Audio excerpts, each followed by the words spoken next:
There's a $10 part in your dryer that causes about 40% of all no heat and won't start service calls. It's called the thermal fuse. What it does: the thermal fuse is a safety device that blows when the dryer overheats. Once it blows, it breaks the circuit permanently. The dryer either runs with no heat or doesn't start at all, depending on the model. Where it is: on most dryers, it's on the blower housing or exhaust duct inside the machine. It's a small, flat component about the size of a quarter with two wire terminals. Why it blows: 90% of the time, a clogged dryer vent. Restricted airflow causes the exhaust temperature to spike above the fuse rating. The fuse blows to prevent a fire.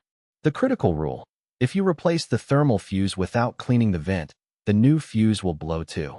The vent clog is the root cause. Always clean the vent when replacing a thermal fuse. Cost: the fuse itself costs $5 to $15. It's one of the cheapest appliance parts that exists.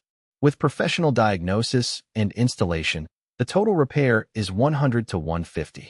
Common thermal fuse part numbers: Whirlpool 339-2519, Samsung DC96 series, LG 6931L 3003D, GW04X 10011. Always verify by model number. Can you DIY? Yes, this is one of the easier dryer repairs if you can access the back panel with a screwdriver. Thermal fuses in stock. Port St. Lucie, Stewart, Fort Pierce, Jensen Beach. Call Treasure Coast Appliance Repair at 772-353-5791.